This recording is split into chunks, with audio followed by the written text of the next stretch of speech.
The ceasefire between Israel and Hamas is still holding tonight, but President Trump's now issuing a warning. He says if Hamas keeps executing people in Gaza, there'll be no choice but to go in and kill them. Meanwhile, and disarm them. Meanwhile, Hamas did not release the remains of any deceased hostages today. As of last night, it's returned only 9 of the 28 bodies that were supposed to have been returned by now. Despite earlier threats by Israel to restrict humanitarian aid until more bodies are released, U.S. and Israeli officials say aid is going in under terms agreed to in the ceasefire deal. Trucks were on the move in Gaza today after more than 700 crossed into the territory yesterday. Joining us now, Chef Jose Andres, founder of World Central Kitchen. I mean, you've seen the crisis there firsthand. What are your teams on the ground or in the region seeing? Well, obviously, what we try to do is as many meals as we can. The need is obviously very high.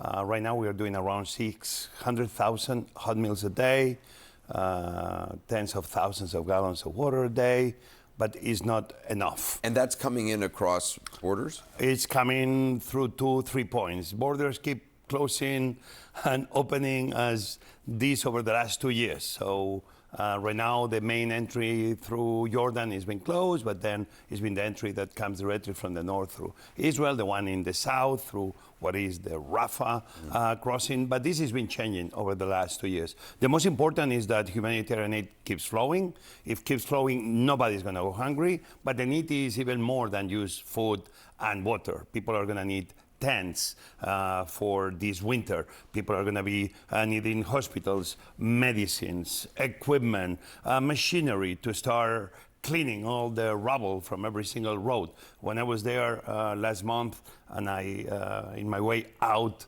I was in Rafah over a year and a half ago, and right now you've seen the Rafah I saw and the Rafah is today. They were like 2 different towns. It's like very much an atomic bomb kind of fall in the middle of the town. So the destruction is very big. You mentioned about the hostages. It's going to be, I hope every single hostage goes back to their families.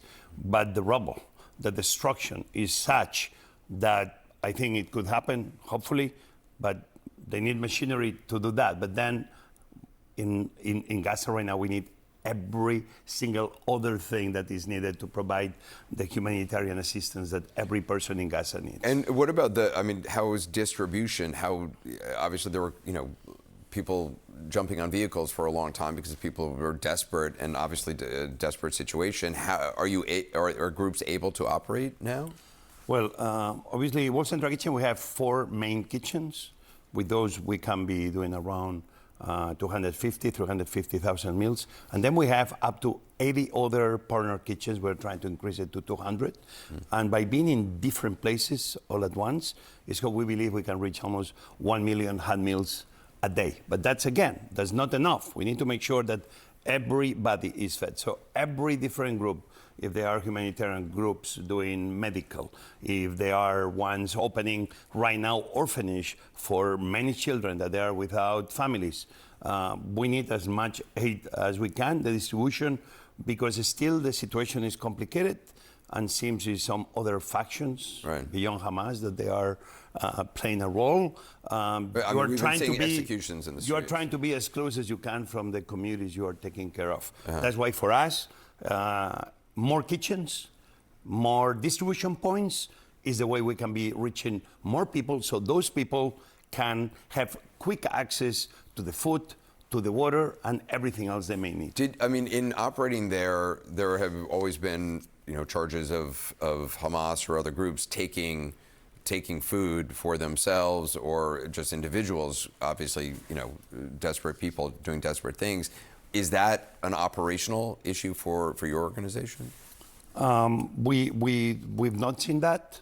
We operate in a very simple way. Are the people of Gaza feeding the people of Gaza, Palestinians feeding Palestinians? You're trying to mobilize kitchens that exist there in some cases. Well, we are opening new ones because it's a lot of destruction. But then it's certain restaurants that they are able to operate from the buildings that are okay. So we support those restaurants to increase their output. We support other organizations that they are feeding people. Instead of doing 1,000 meals, can you do 2,000? So we are trying to maximize the output of everybody that right now is trying to do food, bread, water. I mean, you've operated all around the world. In terms of this situation on the ground there, is it the most complex to operate in? This has been the most complex by far ever. The situation has been over 2 years of 2 million people keep moving from north to south, from east to west, from west to south, and we've been just following the need. And that's what you have to do. You have to adapt. Let's hope that this peace ceasefire stays, and we can just build the infrastructure needed to start providing everything the people of Palestine needs: food, water, medicines, hospitals, and so much more. Therefore, let's hope that the ceasefire really is going to last, because it's the only way that these people, the people of Palestine, can go back to what we can say normal lives. Chef Jose Andres, thank you so much. Just appreciate it. World Central Kitchen.